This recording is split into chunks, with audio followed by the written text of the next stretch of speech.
T आपका प्रश्न है, मुरली में आया कि सेकंड में विदेही बनने का अभ्यास हो तो सूर्यवंशी में आ जाएंगे। तो प्रश्न यह है कि सूर्यवंशी शिव बाबा पूरा 2 करोड़ आत्माओं को बोल रहे हैं या सिर्फ 9 लाख आत्माओं को।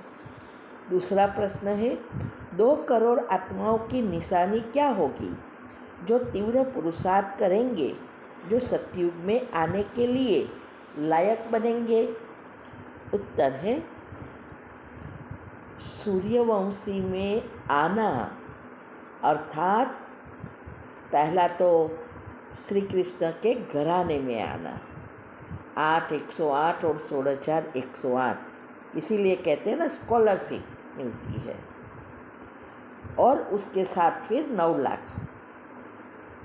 शिव बाबा जो भी हमें आके बता रहा है, धारणाएँ जो भी विधि बता रहा है, वो श्री कृष्ण के साथ नज़दीक में आने के लिए है। इसीलिए वो सिर्फ 9 लाख आत्माओं के लिए ही है और उसमें भी खास 108 के लिए है और 8 के लिए है। लेकिन उसके साथ 8 से 108 ने बनती है 108 की 16,108 और 9 लाख, ये फिर ऐसे बनती ही प्रजा बनती जाती है। तो 9 लाख खास करके वो कहते हैं।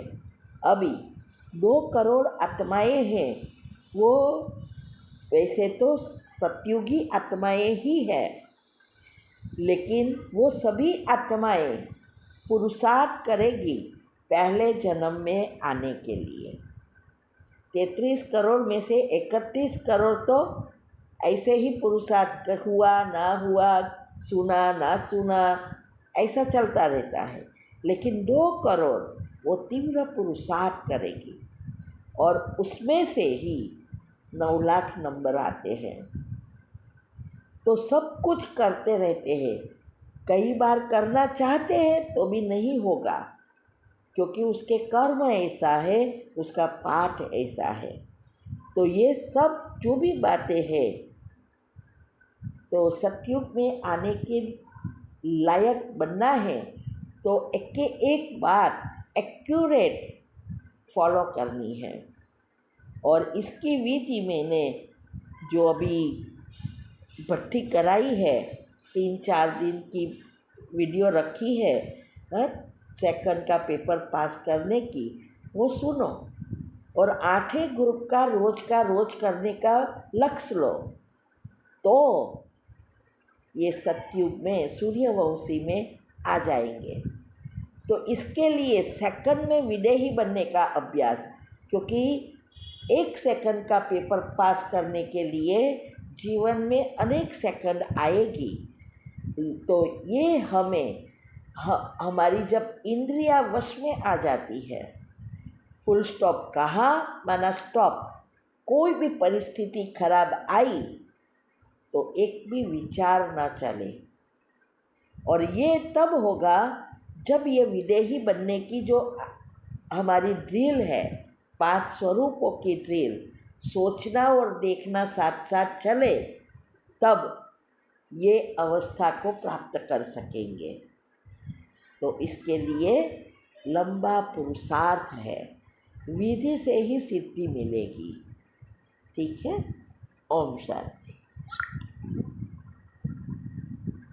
आपका प्रश्न है, हम दूसरों की किसी भी बात पे अपसेट नहीं होते, झुकते ही रहते हैं और हमें उससे प्यार से ही रहते हैं, लेकिन दूसरा हमसे मुंह फुला ले, जबकि हम उनसे कुछ कहे ही नहीं, कोई ऐसी बात भी नहीं हो, फिर भी वो ऐसा करे तो हमें बहुत सिर दर्द होता है।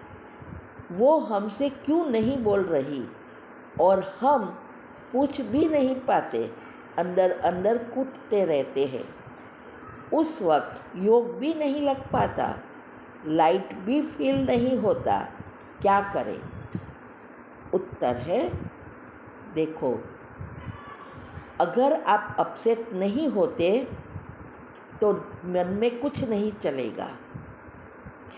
अपसेट नहीं होने का या झुकने का अर्थ ये नहीं कि आप चुप रहे, वो झुक गए, नहीं। ये जो कोई कुछ भी बोले और हम भले ना मुख से ना बोले, लेकिन जो अंदर चलता है ना, वही डेंजर है, वही कड़े से कड़ा कर्म बनाता है। और जो अंदर चलता है, इससे भाग्य बनता है, इससे कर्म बनता है। मुख से बोला वो तो बाद में है, लेकिन अंदर जो घुटते रहते हैं, वो पकड़ के जो रखा ना, इससे ही सिर दर्द भी होगा न, क्योंकि नए पाप कर्म भी बनेंगे और कितने सारे पाप कर्म आपके सूक्ष्म शरीर से खींचते रहेंगे, तो और ही आपका प्रॉब्लम बढ़ेगा। वो वैसा ही बिहेव करेगा क्योंकि आपके वाइब्रेशंस नेगेटिव है। इसीलिए ये जो आप कर रहे हैं पहला माह पहले, ये स्टॉप करना होगा। इसके लिए अवस्था, आपकी अवस्था है ही नहीं, ज़ीरो है, इसीलिए ये हो रहा है। विधि नहीं अपना रहे हैं, शॉर्टकट चाहिए, ये कभी नहीं होगा। ये जो है ना, सारी विधि बताई है वो साइंटिफिक है। वो विधि अपनाएंगे तो वो सामने वाला बोले या ना बोले, आपके मन में कोई भी प्रश्न नहीं होगा, ना कभी अंदर से इसके विचार चलेंगे। Full stop. ड्रामा का ज्ञान और कर्म की गुह्य गति एकदम हैंडी होगी, माना हमारे हाथ में होगी, तुरंत फुल स्टॉप लग जाएगा। तब कहेंगे हमने झुके। जो व्यक्ति झुकता है उसके पास सब कुछ होता है, इसीलिए झुकता है। जैसे वो झाड़ होता है ना, वो झाड़ जैसे आम है, हाँ, तो झाड़ आम इतनी लगती है तो वो झुकता है, फैलता है, सबको फूल फ्रूट भी देता है और छाया भी देता है। लेकिन जिसके पास कुछ देने का है ही नहीं, वो ना किसी को फल देता है, ना किसी को छाया देता है। तो आप जो कर रहे हैं वो फल फ्रूट है, झाड़ है, जो जिसके पास कुछ है ही नहीं। ठीक है, तो विधि अपनाओ।